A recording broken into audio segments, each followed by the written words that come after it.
Okay, this is going to be part 2, and now I'm going to show you how to thread a Singer touch and sew. And this is from the 70s. I think it's early 70s to mid 70s. I'm not sure exactly the year of this machine.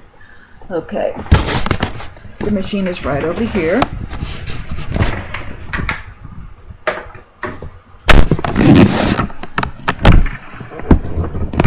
I'm going to try to turn this around so you can see it.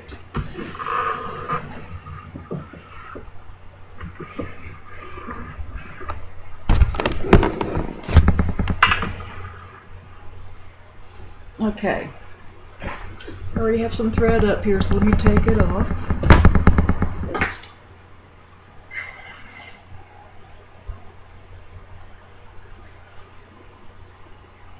Oh, let me see if it's turned on. No, let me plug it in.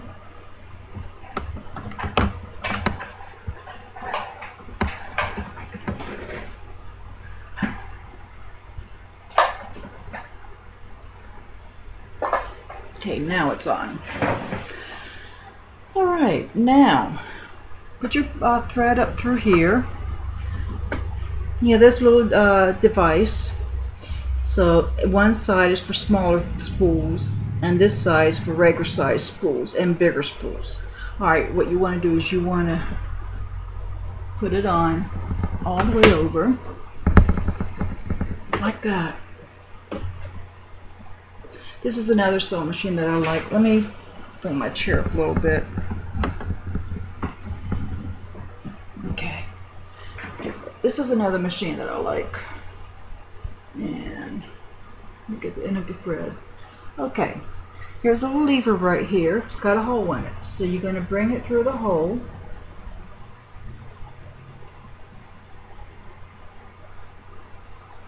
Well, I'll get it through the hole. There you go.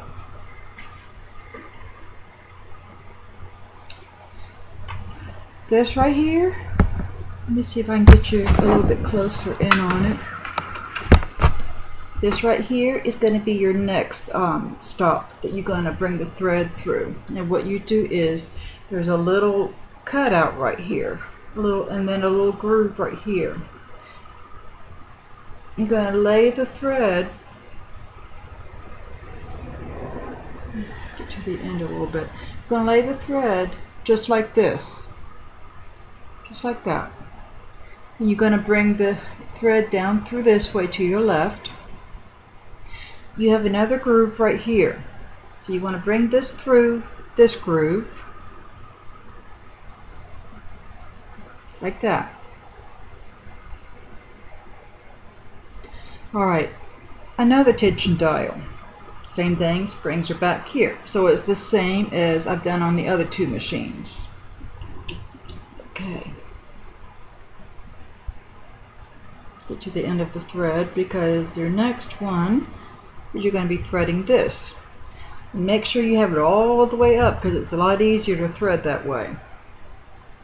So.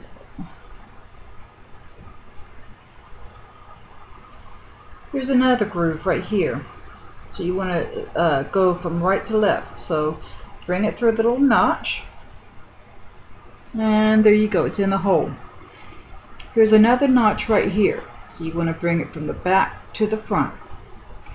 Alright, here's another little notch right here. So I can get you in a little bit closer so you can see it, because that little notch may be a little hard to see.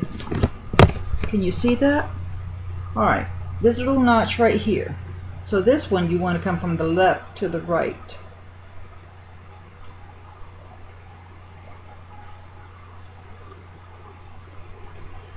Alright, now it's in. This machine, you want to thread from the front to the back. Sorry for that little bug that was just by, but I have the back door open to get some air. I don't have any air conditioning out here.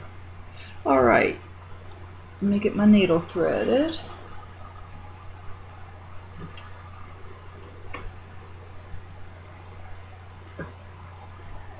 There you go. It's threaded. Easy as pie. Right here is where your bobbin is. I'm going to take it out. This is what the bobbin for the touch and sew looks like. Just like that. When you get to the end of the bobbin, this unscrews, so you can take it off and take the thread out. Okay, now you've got a little compartment in here.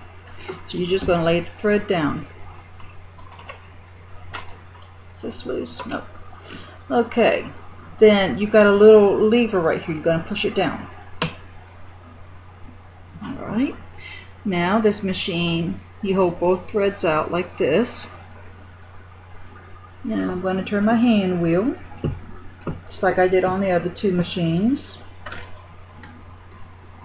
Alright, you're going to get your top thread needle, your top thread here. You're going to pull it up, just like you did the other. And here's your bobbin thread. So you're going to pull your bobbin thread through. Alright, that's threaded. Now, let me see. If you want to make a bobbin, I'm not going to show you, but you make the bobbin in here. And there's a little button over here to the right, the left, that has a red, like a bullseye on it. And you push it over, and then you put your foot on the pedal, and it starts making a bobbin. When it gets through with the bobbin, it's going to stop, and then you're going to cut the thread. And you don't have to worry about bringing the needle down and bringing the bobbin thread up, because it's already done. That's one thing I like about this machine, because it is so easy to get a bobbin made on this machine. Alright, let me turn this machine off. Turn it back around. I'm going to show you my BablyLock. Oh, my scissors fell. I made one of these things that you can put your accessories in. I have a hole in the pocket and my scissors keep falling out. See? It's got a little hole right there. And then it's got a hole over to the side here, and I need to fix it. One of these days I'll think about it and get it done. But anyhow, I made this, and it comes in real handy. Oh, I forgot to tell you the other day when I made the tutorial on sewing supplies. This is a hemming gauge. You definitely need one of these hemming gauges. And I'm going to show you how you use it. And you're going to be looking at me for a minute. I don't look that good today. No makeup on or anything, but oh well. Okay. Here's your hemming gauge. Okay. Right now I have it set at 1/4 inch. When you make a hem, like in a skirt or a pair of pants, most of the time you're going to start making a 1/4 inch hem. Then when you're done with that, you're going to turn it up and you're going to make a 1 inch hem. That way it looks professionally done.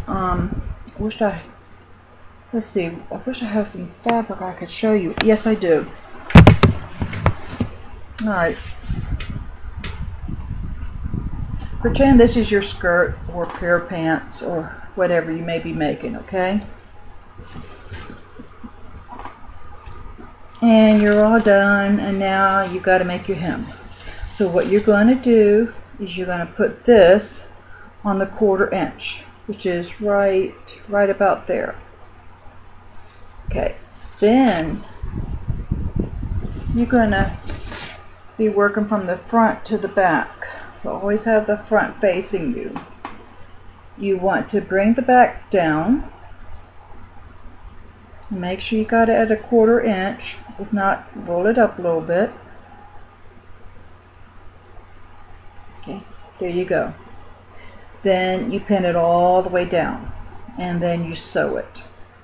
Then when you're done, you bring this gauge over to the 1 inch, which this I've had for probably a good 30 years, and it's a excellent hemming gauge because it's got the little holes where you can bring the little notches through, and it locks it in place.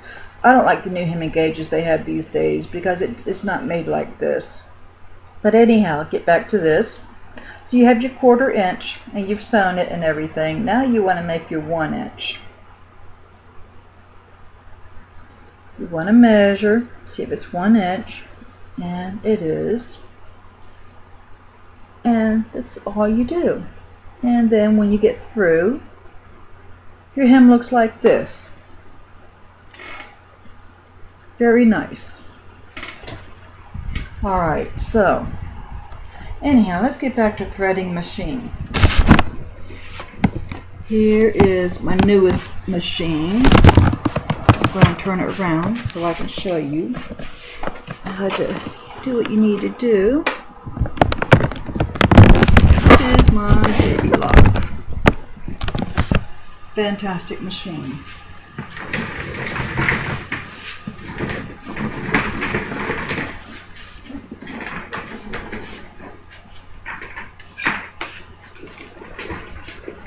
Let me see, is this one turned on? Let me find out.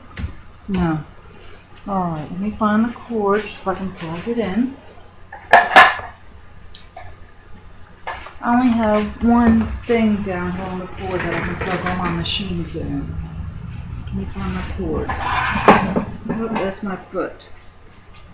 Where's my cord at? Here it is. It's tangled up. Oh, it is plugged in. Alright, how come it didn't come on? Oh, there it is.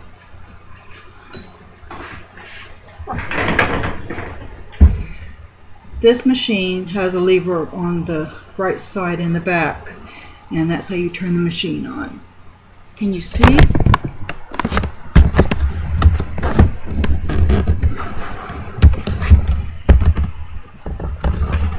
Push back a little bit. Alright, then you press here, and that gets you to your stitches or whatever you want to do. That's my embroidery things, and it's things that's getting ready to set up for me to do some embroidery.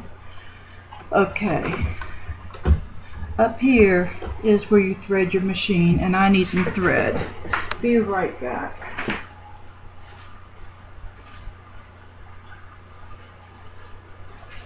Okay, I'm using this thread that I used on my Kenmore. Alright, if I can't get you a little bit closer here. Push it a little bit more. Okay, right here is where you're going to put your spool. I'm sorry, this is where you put your bobbin. Right here is where you're going to put your spool. I'll take that paper off. And make sure the groove isn't, let me get a thread where I don't have to worry about grooves and all.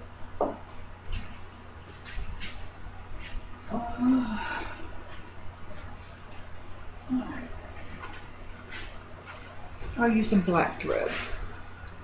Alright, see these, I like these new spools that, who makes this?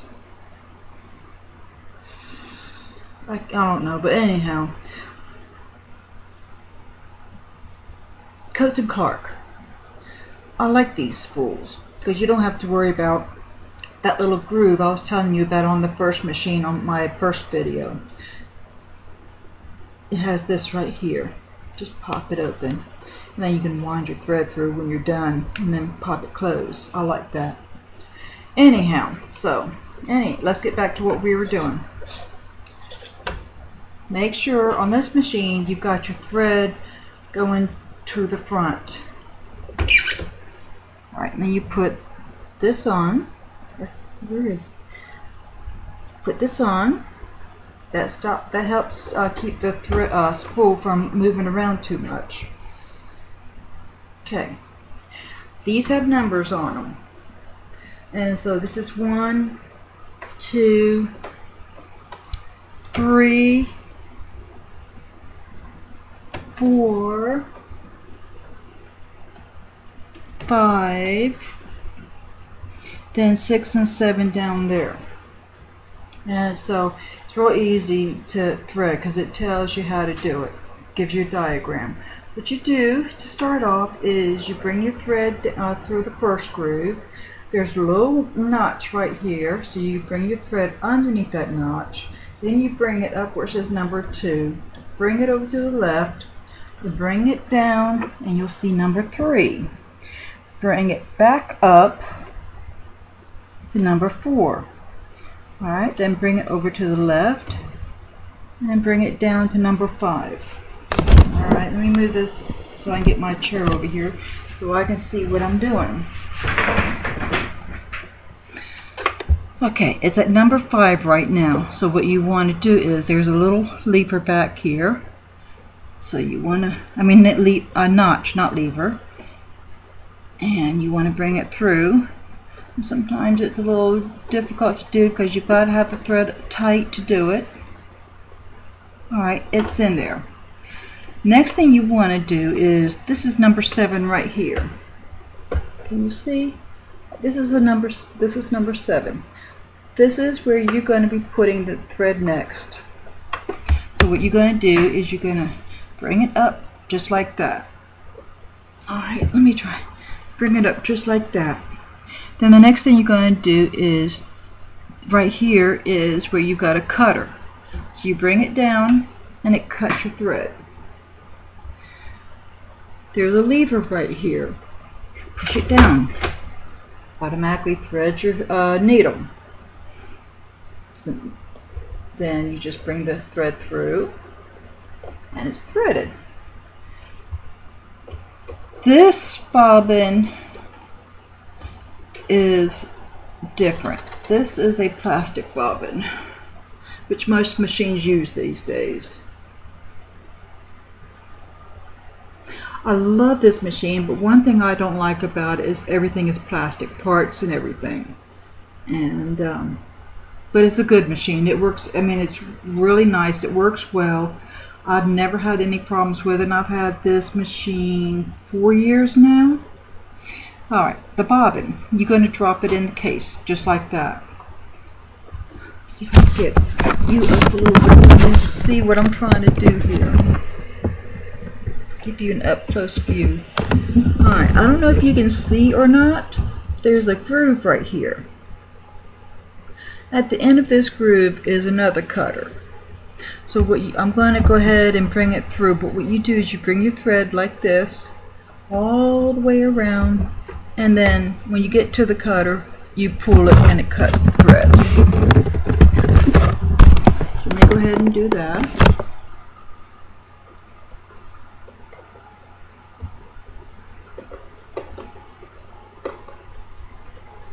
Bring it through. And always hold on to the bobbin and the case, so that way the bobbin's not moving while you're trying to bring it through the groove. Alright, I'm at the end now, so I'm getting ready to cut my thread. That's all you do. Your machine is threaded. Your bobbin is threaded. This machine, you don't have to bring the needle down in order to get the bobbin thread up, because it's already done. Easy as pie. Now, I'm not going to thread a bobbin, but I'm going to show you what you do to get it started. I'm going to bring you back over this way. I'm going to bring you up a little bit. Okay. You're going to put your bobbin on right here. Empty bobbin, of course. I got caught. That's because I'm trying to do this from this angle. Okay. Alright, so this thread you're going to bring through here, down here. Can you see what I'm trying to do? And then you bring it up. Now this is different. You're going to bring it back here, and you're going to thread it this way, bring it over here, and wrap it around the bobbin a few times.